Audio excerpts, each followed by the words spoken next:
우리는 지난 시간에 그동안 초대교회가 당했던 환란, 즉 밖으로부터의 박해, 그리고 안으로부터의 분쟁과 부패, 이러한 교회 위기 외에 또 다른 차원의 위기가 교회에 찾아왔음을 살펴봤습니다. 그것은 다른 것이 아니라 공동체 안의 진리가 아닌 거짓된 가르침, 즉 이단의 사상이 공동체 안에 퍼졌음을 우리가 살펴봤습니다. 이 사건의 발단은 주로 이방인들로 이루어진 안디옥 교회 안에서 유대에서 내려온 어떤 거짓 교사들이 이제 구원론에 관해서 가르쳤는데, 그 구원론은 바로 뭔가 하니까 모세의 법대로 할례를 받지 아니하면은 구원을 받을 수 없다고 하는 그런 가르침을 이 유다에서 내려온 거짓 교사들이 가르친 것이죠. 그러니까 지금까지 구원은 그리스도 예수를 믿는 믿음만으로 구원에 이른다고 이 안디옥 교회의 모든 성도들이 믿고 그것을 붙들고 있는데, 그거로는 구원을 받을 수가 없고 예수를 믿는 믿음에다가 바로 할례도 받아야 되고, 그리고 모세 율법도 행해야 이제 구원을 받는다고 하는 이 가르침을 이 거짓 교사들이 하게 된 것이죠. 여러분, 이것은 그리스도 예수의 십자가의 완전한 구속, 그래서 인간의 어떠한 더 다른 도덕적 행위, 윤리적 행위도 필요 없는 완전한 구속을 전적으로 부정하는 그런 가르침이죠. 이거는 절대로 타협할 수 없는, 이거는 영생과 생명과 관련되는 것이기 때문에 절대로 타협할 수 없는 그런 거짓된 가르침이죠. 그래서 이 문제가 안디옥 교회 안에서 극심한 혼란을 가져오고, 또 거짓 교사와 바울과 바나바가 큰 논쟁 가운데 빠지게 됩니다. 문제는 뭔가 하니까 이 교리 문제를, 이 진리 논쟁을 안디옥 교회 안에서 결국은 해결을 하지 못하죠. 그래서 사도들과 장로들이 있고, 또 모든 지상교회 모체라고 할 수 있는 예루살렘 교회로 가져가서 이 문제를 해결하게 그렇게 결정을 내립니다. 그래서 바울과 바나바가 이제 예루살렘 교회로 가서 그곳에서 이제 사역 보고를 하고, 그곳에서 자신들이 1차 선교 사역 동안에 무슨 일이 있었는지 보고를 할 때에 바로 잠깐, 그러면서 바리새인 출신의 신자가 뭐라고 대답했습니까? 이방인들에게는 바로 할례를 행하고 모세의 율법을 지키도록 명하는 것이 합당하다. 결국은 바울과 바나바가 복음을 전하여서 1차 선교 사역했던 그것을 전적으로 부정하는, 이방인을 할지라도 그들이 유대인들처럼 모세의 율법과 할례를 지키지 않으면 안 됩니다. 그들에게도 그것을 명령하십시오. 이것을 바리새인 신자가 그것을 말하게 된 것이죠. 여러분, 그래서 또다시 장로들과 사도들 사이에 격렬한 논쟁을 또 하게 됩니다. 바로 이때에 베드로가 일어나지 않습니까? 베드로가 일어나서 지난날 성령 하나님의 인도하심 가운데에서 고넬료 집으로 그가 인도함을 받고, 고넬료 집에 모여있는 모든 로마인들, 이방인들 향해서 복음을 전가할 때에 하늘로부터 성령이 강림하고 그들이 방언을 말하면서 그들이 놀라운 변화를 이 베드로가 경험하지 않았습니까? 그래서 하나님께서는 유대인이나 이방인이나 차별 없이 복음을 통해서 그 복음을 믿는 자들에게 성령을 주시고, 그리고 그들에게 세례를 행했음을 이 베드로는 온몸으로 그것을 확인했습니다. 그래서 베드로는 우리와 우리 조상들도 감당하지 못했던, 지지 못했던 그 율법을 이방인들에게 매는 것은 옳지 않다, 이 말을 하게 되는 것이죠. 그래서 이 회의를, 모든 절차를 다 지켜본 이후에 이제는 예수님의 아우 야고보가 이제는 이 회의를 주재하는 의장으로서 대결론에 이르게 됩니다. 그 결론이 뭔가요? 앞으로는 이방인 형제를 괴롭게 하지 말라. 이방인 형제를 말로서 괴롭게 하지 말라. 그리고 더 나아서 4가지를 금기사항을 주죠. 그것이 바로 뭔가요? 바로 우상의 제물로 드렸던 더러운 음식을 먹는 것. 두 번째로는 이제 음란한 삶을 사는 것. 세 번째는 짐승의 목을 졸라 죽인 피채 먹는. 네 번째 뭐죠? 피 자체를 먹지 말라. 이것을 야고보가 금하지 않았습니까? 그렇기 때문에 지금까지는 거짓 교사들이 예수 그리스도를 믿는 믿음만으로 안 되고 모세의 율법과 할례를 행해야 된다고 했는데 그것은 아니다. 구원을 얻는 것은 오직 믿음만으로 얻는 것이고 이 네 가지 금기사항을 주는 것은 구원의 문제가 아니라 이것은 한 공동체 안에 유대인 형제들이 있기 때문에 그 형제들과 지체로서의 교제를 하고 실질적인 연합을 이루기 위해서 그 지체들이 엄격히 금하는 그 네 가지를 이방인 형제들도 거기에 참여하는 것이 교회 연합과 교회 일치에 있어서 유익하다. 이것을 야고보가 최종적으로 결론을 내리는 것이죠. 여기까지를 우리가 지난주에 살펴봤습니다. 이제 오늘은 이 말씀에 이제 이어서 오늘 본문으로 돌아오면은 이제 사도들은 이 결론에 대해서, 이 결정에 대해서 후속 조치를 어떻게 하기로 했을까요? 그것은 바로 20절에 따르면은 예루살렘 교회는 이 논의한 결정을 바울과 바나바가 돌아가서 입으로 구두로 전달하는 것이 아니라 편지를 보내기로 결정합니다. 그러니까 공식적인 이 예루살렘 교회 공의의 의결 결정을 공식적인 문서로 그것을 기록하여 문서로 전달하는 것이죠. 여러분, 사람이 입에서 입으로 사람이 전달할 경우에 어떤 오류가 있을 수 있습니까? 그죠? 부풀려서 말을 더하기도 하고 또 중요한 것이 빠지기도 하고 그러니까 더하거나 빠지는 것이 인간의 그 오류입니다. 그죠? 아무리 잘 기억을 하려 하더라도 그 회의 내용 전체를 다 기억했다가 보고한다는 것은 그건 어려운 일이죠. 그래서 이 사도에서는, 이 예루살렘 공의에서는 편지로 문서로 기록을 할 그것을 말씀하는 거죠. 그리고 더 나아가서 문서만을 보낸다고 한다면은 이 문서는 위조가 될 수 있잖아요. 위조가 될 수 있기 때문에 22절에 따르면은 이에 사도와 장로와 온 교회가 그 중에서 사람들을 택하여 바울과 바나바와 함께 안디옥으로 보내기를 결정하니 곧 형제 중에 인도자인 바사바라 하는 유다와 실라더라. 여러분, 편지로 작성을 하되 그 편지만을 보낼 경우에는 만약 안디옥 교회에서 그 편지 믿을 수 없다, 당신들이 쓴 거 아니냐, 이렇게 나오면은 그 편지 또한 신뢰를 잃어버리기 때문에 편지와 함께 예루살렘 교회 사도회에서 대표자를 보내는 거죠. 그래서 편지와 함께 대표자 사신을 보내어서 이 두 가지를 통해서 진실을 증명을 하려고 하는 거죠. 그래서 오늘 사도와 장로와 온 교회가 그 중에 사람들을 택하여 안디옥으로 보내기를 결정하니 바로 이 사람이 누구죠? 형제 중에 인도자인 바사바라 불리는 유다라고 하는 사람과 실라예요. 유다와 실라요. 이 두 사람을 이제 예루살렘 교회를 대표하여 안디옥 교회로 이제 보내기로 오늘 결정하였음을 볼 수 있습니다. 여러분, 성령님께서 이 초대교회에 교회가 결정하는 이 방식, 행하는 이 방식이 얼마나 완벽하고 정확합니까? 그죠?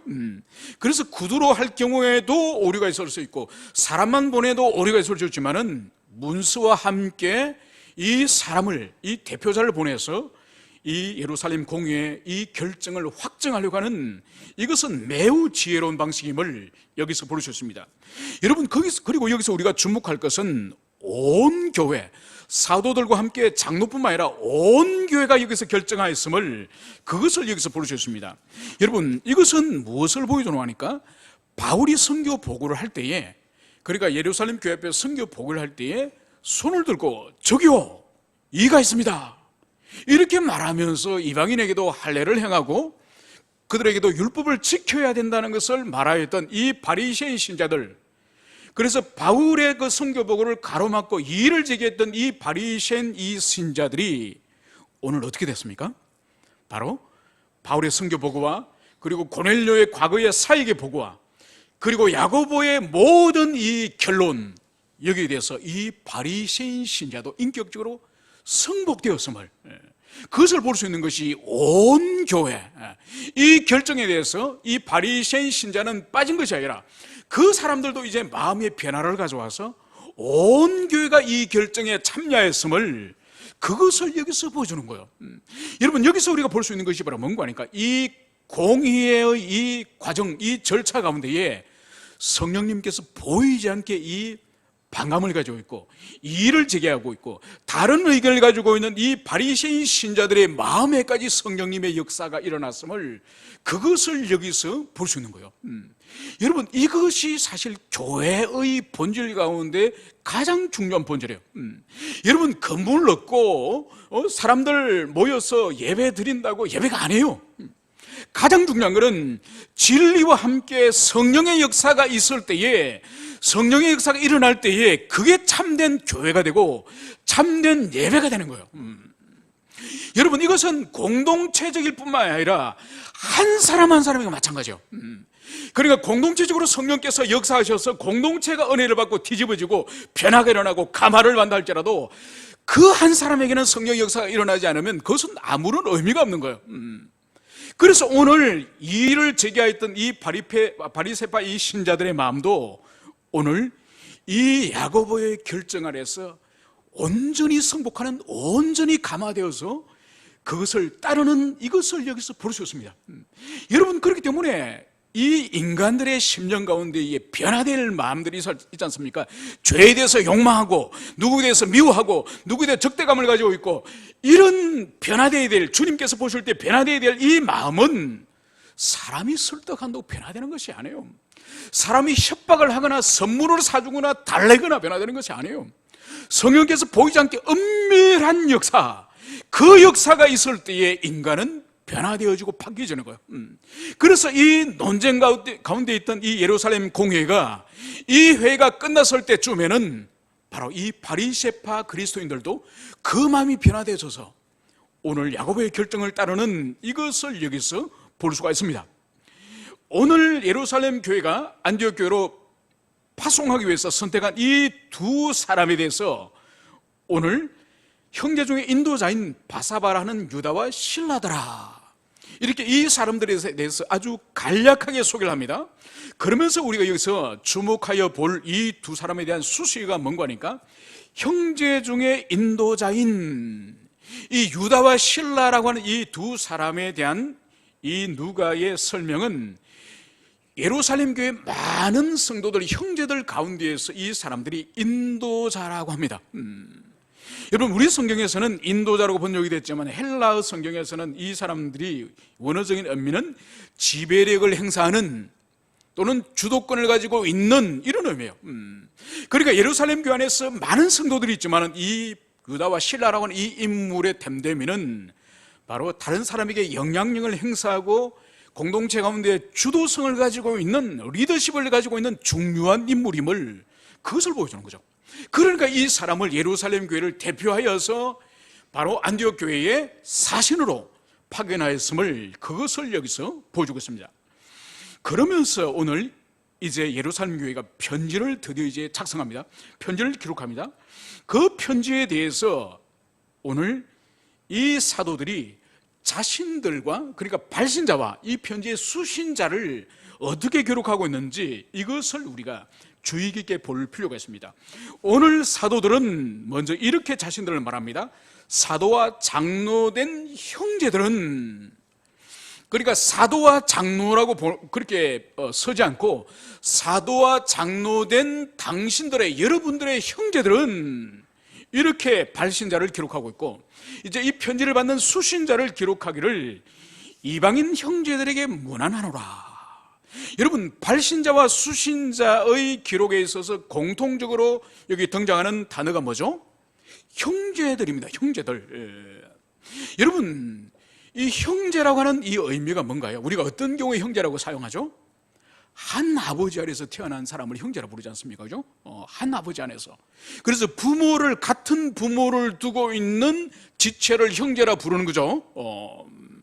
여러분, 여기 있는 사도와 장로들은, 특히 사도들은 예수님께서 직접 세우신 하나님의 사도예요. 그러니까 이 사람들은 교회의 초석이고 교회의 기초고 또 교회의 리더십이에요. 그런데 이 사람들에게 오늘 발견되어질 수 있는 것은 사도와 장로된 여러분의 형제, 여기서 볼 수 있는 것이 뭔가요? 어떤 자신의 신분이나 권위를 주장하는 것이 아니라 당신들이나 나나 같은 형제다, 그리스도인의 형제다, 이것을 여기서 말하는 거죠. 그리고 이방인들을 향해서 이 유대인들이 원래 가지고 있는 생각이 뭔가요? 할례받지 못한 부정한 자들, 더러운 자들, 이것이 원래 이 유대인들이 가지고 있는 헛된 민족적 자부심 아닙니까? 그죠? 그런데 오늘 여기서 이방인을 향해서도 이방인 형제들, 여기서 볼 수 있는 것이 바로 뭔가 하니까 이 사도들이나 장로들이 어떤 권위주의나 어떤 신분의 우월감이나 자신의 위치에 그것을 주장하지 않는다는 거예요. 겸비함을 여기서 볼 수 있는 거예요. 여러분, 이것이 바로 뭔가 하니까 성령 충만한 사람들의 공통적인 특징이 2000년 전이나 지금이나 겸비함, 겸손함이 바로 성령 충만함, 하나님의 사람들의 공통적인 특징이에요. 여러분, 우리나라 한국의 선교사를 보더라도, 선교 역사를 보더라도 참 놀라운 일들이 있습니다. 그러니까 사무엘 무어 선교사님이라고 계십니다. 사무엘 무어 선교사님, 지금도 저기 합정동에 선교사 묘역에 가면은 큰 입구에 가면 큰 나무 아래 그분의 묘지가 있습니다. 제가 몇 분 갔지만 갈 때마다 참 다른 묘역이랑 큰 차이가 나는 중 하나가 뭔가 하니까 항상 꽃다발이 있어요. 신기하더만요. 그래서 제가 신기해가지고, 아니, 이 선교사님은 살았을 때 무엇을 그렇게 열심히 하셨길래 항상 꽃다발이 있습니까? 물어보니까 이분이 서울에서 백정 선교사예요. 백정. 그러니까 백정들에게 복음을, 서울 안에 있는 백정들에게 복음을 집중적으로 전한 분이에요. 그래서 이분이 백정들의 자녀를 위해서 학교를 세웠습니다. 학교를 세우고 이분이 교회를 세우셨는데, 그러니까 이분이 학교에서 가르치는 아이 가운데서 박봉출이라는 학생이 있었어요. 이 박봉출이라는 학생의 아버지가 장티푸스에 걸린 거예요. 그러니까 지금부터 130년 전에 장티푸스는 지금도 위험한 거지만은 거의 죽습니다. 그래서 이 아이 집을 이 사무엘 무어 선교사님이 찾아간 거예요. 혼자 찾아간 것이 아니라 에비선 선교사라고 하는 의로 선교사를 대동해가지고 이 박봉칠이 아버지를 찾아간 거예요. 물론 아버지 백정이죠, 그죠? 가장 한국 사회에서 천대시 받는 백정이죠. 그런데 함께 데려갔던 이 에비선 선교사님이 누구냐? 고종 황제의 고종 임금님의 주치예요. 그러니까 임금님의 주치 선교사님을 사무엘 무어 선교사님이 함께 대동해 가서 정성껏 치료하면서 병을 고친 거예요. 그러면서 이 에비선 선교사님이 계속 이분을 이제 그러니까 박봉칠 학생의 아버지를 치료하면서도 형제님, 이제 조선말로 근데 형제님 하니까 이 박봉칠 학생의 아버지가 얼마나 감동이 됐는지. 왜냐하면은 그 에비선 선교사님의 손은 황제의 몸을 만지고 황제에게 주사를 넣고 황제의 몸에 소독하는 그런 손을 가지고 조선사회에서 가장 바닥에 있는 그 백정의 몸을 고치니까 이분이 얼마나 감동을 받았는지. 그리고 이분이 병이 깨끗이 낫고 이분이 예수를 믿었을까요? 안 믿었을까요? 당연히 믿었죠. 당연히 믿었습니다. 그러니까 이 교회가 이분들이 나가는 백정들이 나가는 이 교회가 곤단골 교회라고 백정들만 나갔는데 이후에 복음 전도를 통해서 양반들까지 이 교회에 나온 거예요. 그런데 문제는 뭔가 양반들이 기분 나쁜 거예요. 아니 우리가 이 백정들과 예배를 드려야 됩니까? 얘들 쫓아보내주세요. 그러면은 사무엘 무어 선교사님 백정을 쫓아보냈을까요? 안 쫓아보냈을까요? 당연히 안 쫓아보내죠. 그래서 이 양반들이 나갔습니다. 나가서 교회를 세운 거예요. 그런데 좀 지나고 나서 가만히 복음의 정신을 생각해 보니까 자신들이 잘못한 거예요. 사도행전과 복음 안에서는 이미 유대인들과 헬라인의 담이 다 무너졌는데 백정들과 예배드릴 수 없다니. 그래서 이 사람들이 회개하고 다시 그 교회로 들어갔습니다. 그 교회가 한국교회 대표적인 교회 중에 하나인 성동교회. 성동교회가 백정교회로 시작된 교회예요. 여러분, 여기서 우리가 볼 수 있는 것이 이 사도와 장로들이 안디옥에 있는 이방인들을 향해서 우리가 사도인데, 우리가 장로인데 이런 것을 전혀 찾아볼 수 없습니다. 그러니까 성령의 사람, 하나님의 사람의 겸비함이 이들의 편지 서신 가운데서도 그것을 볼 수 있음을 여기서 알 수 있습니다. 오늘 24절에 따르면 이 안디옥 교회에 어려움을 끼쳤던 이 거짓 교사에 대해서 오늘 이 서신은 그 사람들이 어떤 사람인지 오늘 규정하고 있습니다.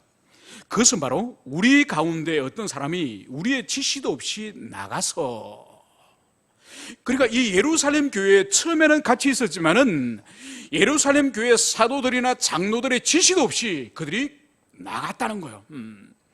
여기서 이 사람들의 정체를 우리가 확인할 수 있는 중요한 단어가 바로 나갔어요. 나가서. 이것은 뭔가 하니까 뭐뭐로부터 분리되어진 이런 의미를 가지고 있습니다. 이것은 뭔가 하니까 한때는 예루살렘 교회에 속하여서 예루살렘 교회 지체였지만은 그러나 그 교회의 통제라든지 그 교회의 목양과 사역의 질서와 상관없이 이 사람들이 자의적으로 나가서 행동한 자들이다, 이런 의미가 여기서 있는 것이죠. 여러분, 예루살렘 교회 안에서도 목양적인 질서와 사역적인 질서가 있지 않았겠습니까? 그래서 이 지상교회는 모든 사역은, 이 사역적 질서는 항상 목양적인 질서를 더 기초로 하여서 있는 것이죠. 그렇기 때문에 목양적인 질서와 아무 상관없이 마음대로 나와서 사역을 벌리는 것은, 그거는 절대로 성경적인 사역이 절대로 아니에요. 성경적인 교회론에 비춰볼 때는 그것은 절대로 교회를 세우는 일이 아니라 교회를 허무는 일임을 여기서 볼 수 있는 것이죠. 그래서 오늘 안디옥 교회를 찾아와서 거짓된 가르침을 한 이 사람들의 정체, 이 이단의 정체는 바로 이 예루살렘 교회를 떠나서 교회와 아무 상관없이 그렇게 거짓된 구원론을 가지친, 그래서 안디옥 교회에 큰 평지 풍파를 가져온 그런 사람인 것을 여기서 볼 수 있습니다. 여러분, 이단과 거짓 교사의 특징이 있습니다. 그 특징이 뭔가 하니까 영적 오지랖이 넓다는 거예요. 그러니까 자기 영혼과 자기가 주님 앞에서 어떻게 살아야 될지는 무시한 채로 다른 사람의 영혼의 상태만 계속 눈에 들어오는 거예요. 그리고 잘못된 가르침을 가지고 그것을 계속 먹이고 주입을 하는 거죠.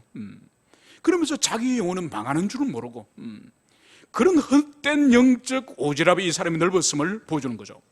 그래서 이들의 그 사역을 통해서, 이 거짓된 가르침을 통해서 이 안디옥 교회에 어떤 일이 있었느냐, 그래서 말로 괴롭게 하고 마음을 혼란하게 한다.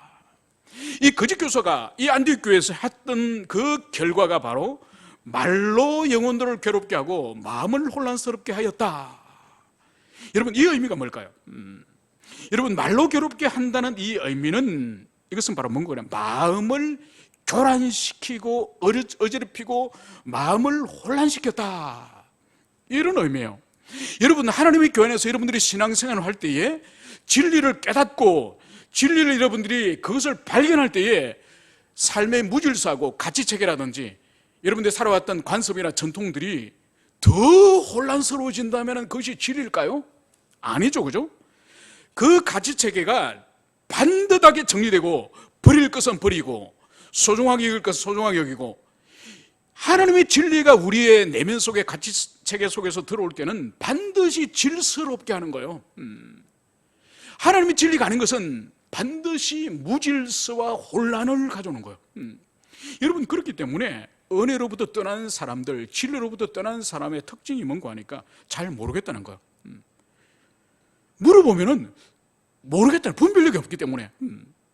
여러분, 오늘 이 안디옥 교회에 찾아온 이 거짓 교사들이 말로 괴롭게 한다는 말이 바로 뭔가 하니까 가치체계를, 이 진리체계를 다 흔들어버린 거예요.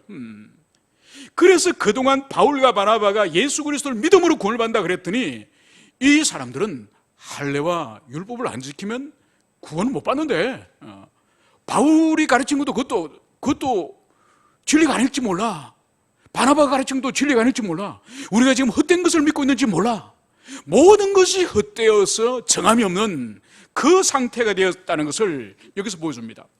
그리고 두 번째로는 마음을 혼란하게 한다.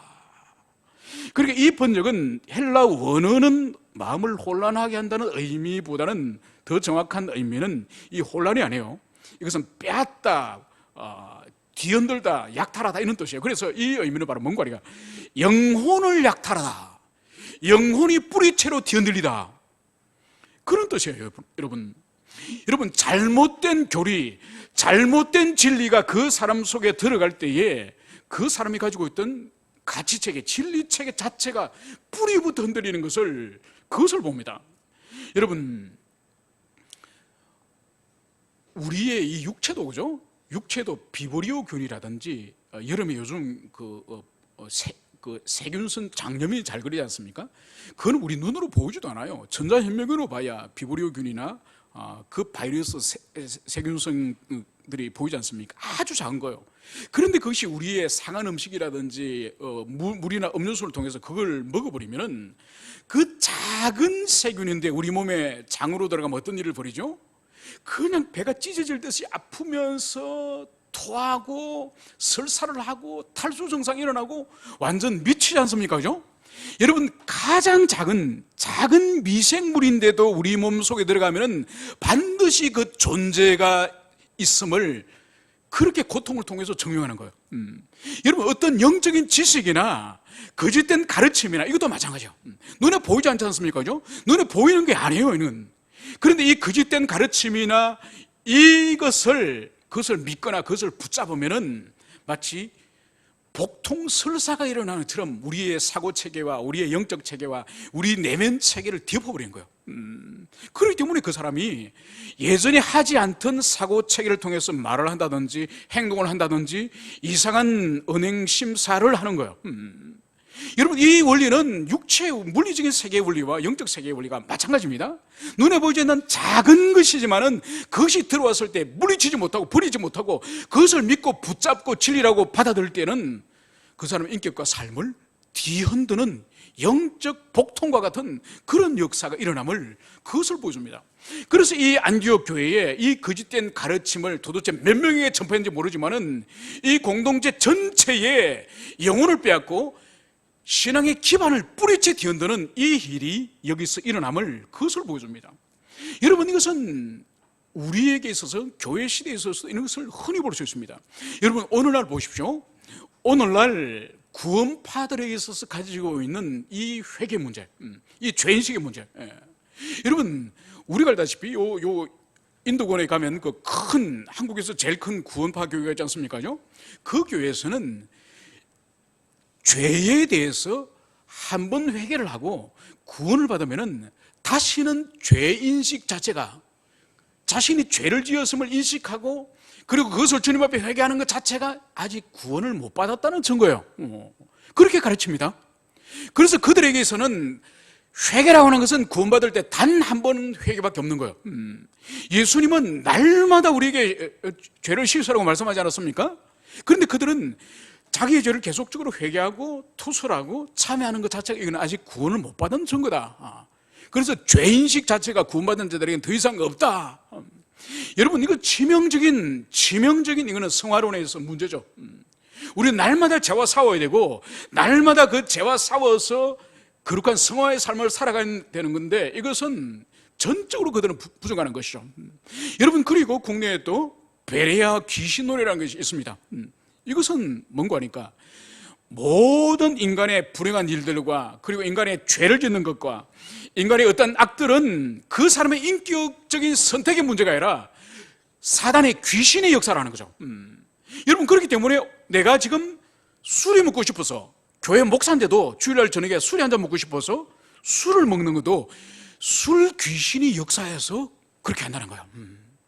내가 교회 장로인데도 회사 직원, 경리 직원 가운데 예쁜 경리 직원이 있는데 그 경리 직원과 간음을 하고 싶은 욕망이 장로인데도 일어나는 이거는 내 내면 속에 있는 음란에 대한 욕망과 그것을 죄의 그 욕망을 성령의 능력으로 이기지 못하고 내가 의지적으로 선택하는 것이 아니라 음란의 영이 들어와서 음란의 귀신이 하기 때문에 그렇게 한다는 거죠.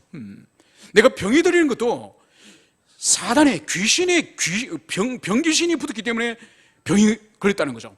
여러분, 그렇기 때문에 인간이 의지적으로 죄와 싸워야 되고 의지적으로 주님 앞에 결단해야 될 문제들을 모두 다 귀신과 사탄의 역사로 돌리는 거예요.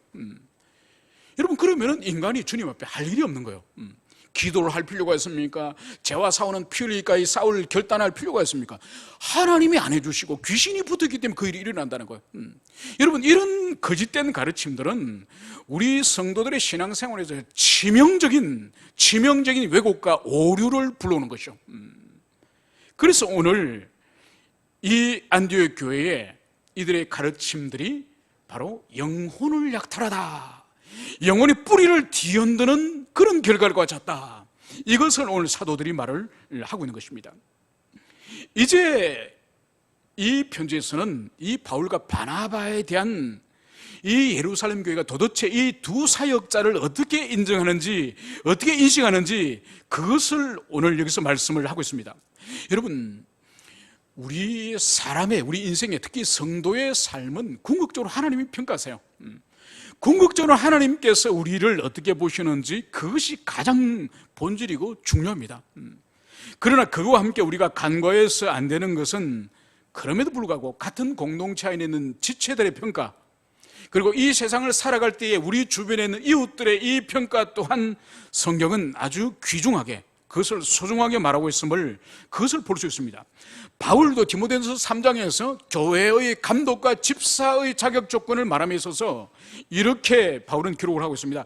술을 즐기지 아니하며, 구타하지 아니하고, 관용하며, 그리고 다투지 않고, 돈을 사랑하지 않으며, 외인에게 선한 증거를 얻는 자.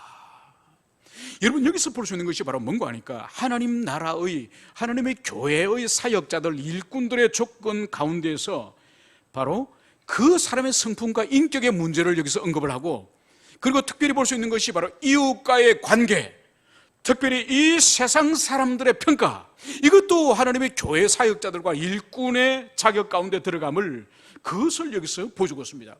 그래서 오늘 바나바와 이 바울에 대하여서 오늘 예루살렘 교회는 이렇게 그들을 부릅니다.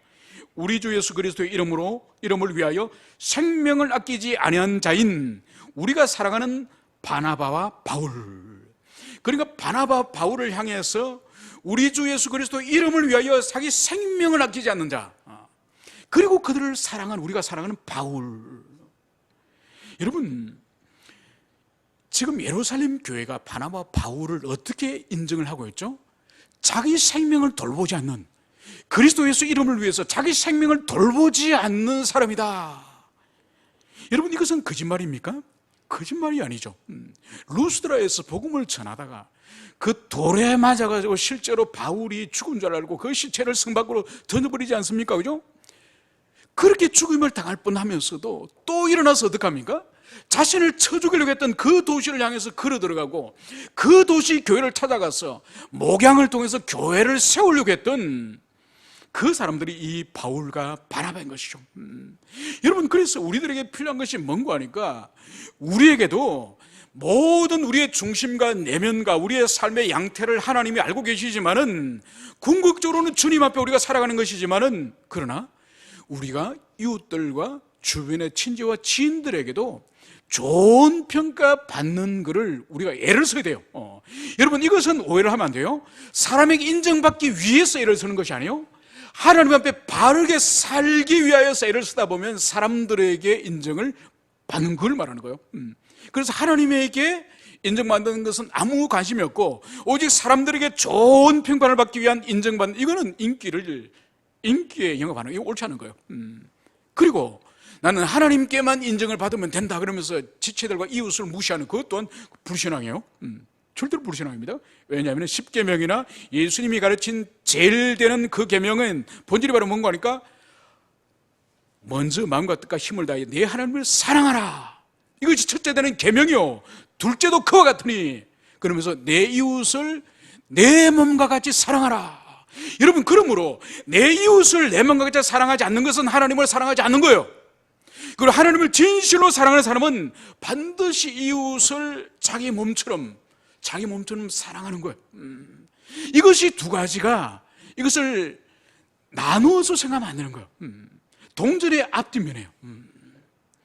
오늘 이 바울과 바나바는 오늘 예루살렘 교회로부터 이렇게 인정을 받았는데, 이것은 사람들의 인정일 뿐만 아니라 이 사람들 배후에 있는 바로 하나님의 마음도 일치하였음을 우리는 그것을 볼 수가 있습니다.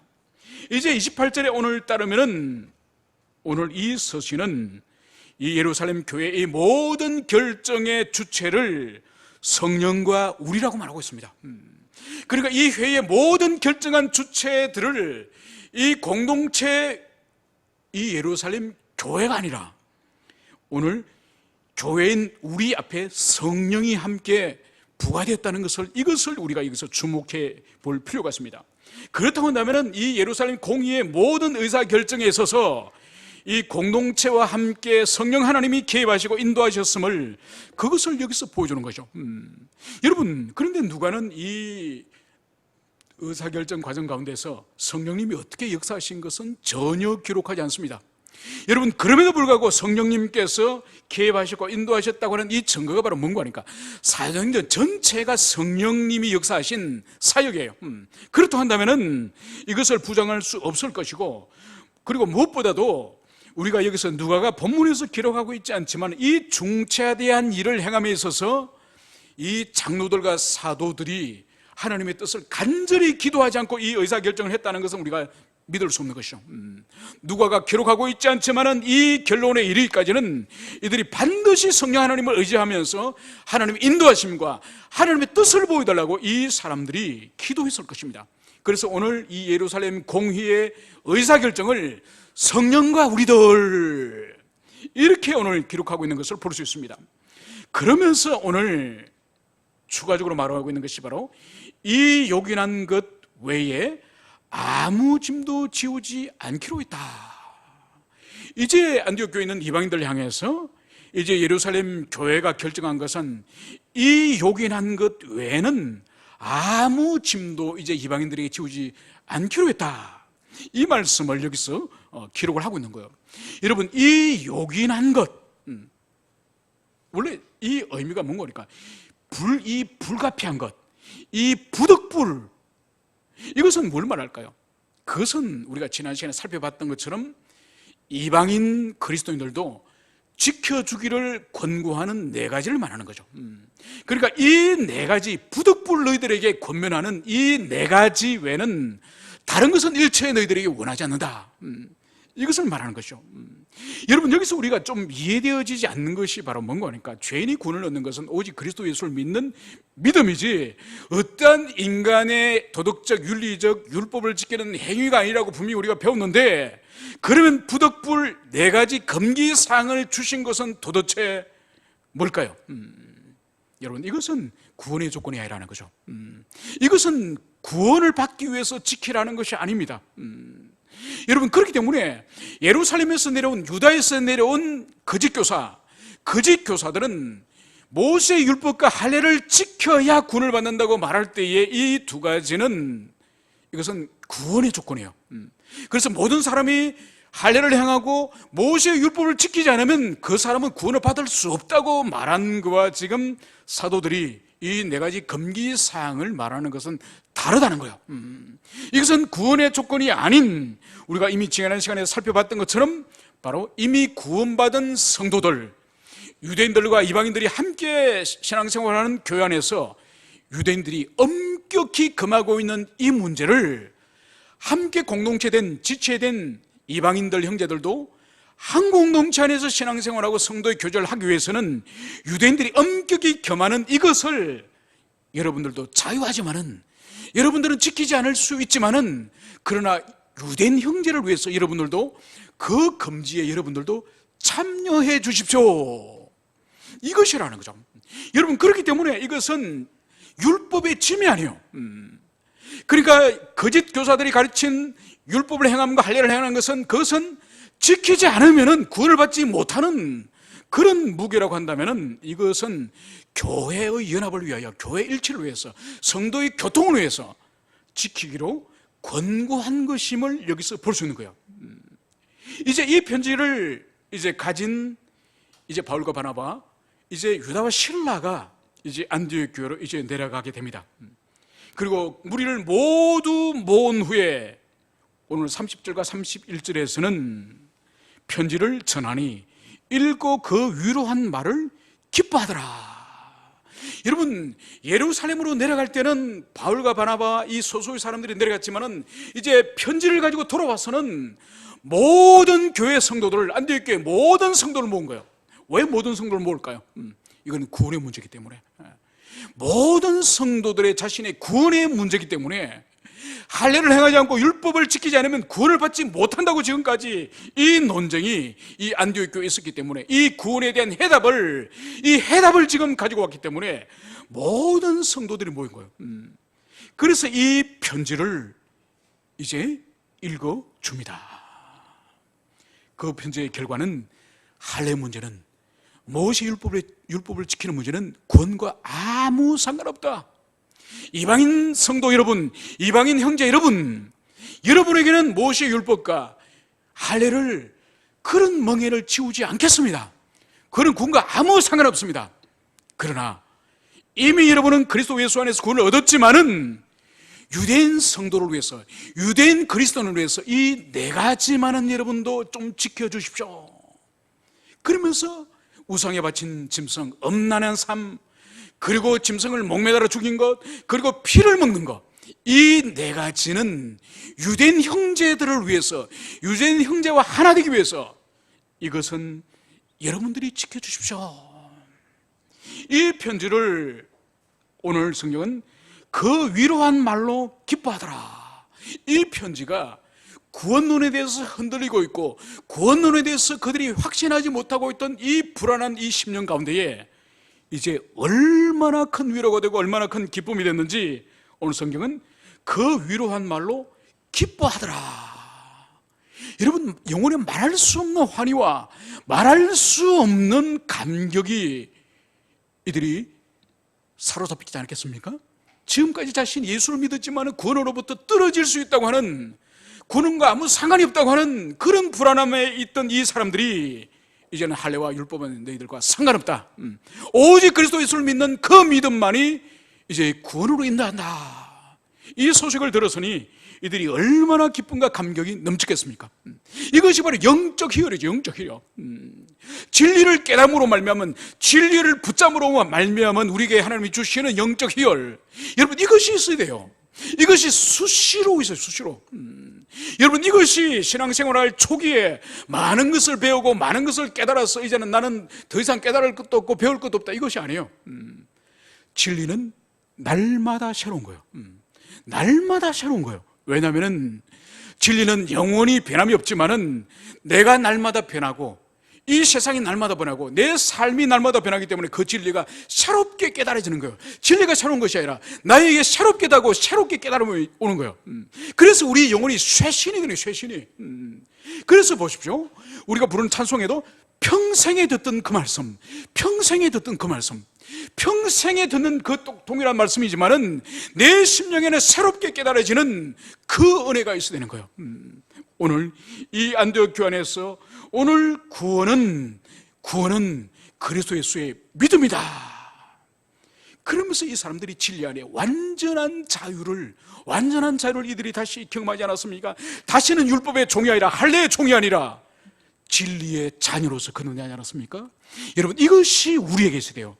이미 배운 진리고 이미 아는 진리고 이미 깨달은 진리지만은 그것이 새롭게 경험되어지는 이 일이 우리에게 일어나지 않으면은 우리는 뒤로 물러나게 되고 우리는 병들게 되고 우리 영혼은 죽어가는 거예요. 우리 사람 모든 지체들이 날마다 새로운 깨달음, 평생에 듣던 말씀이지만은 날마다 새롭게 경험하는 주님의 성품, 날마다 새롭게 경험하는 주님과 인격적인 교제, 그것이 여러분들 모두에 있기를 축원합니다. 함께 우리 기도합시다.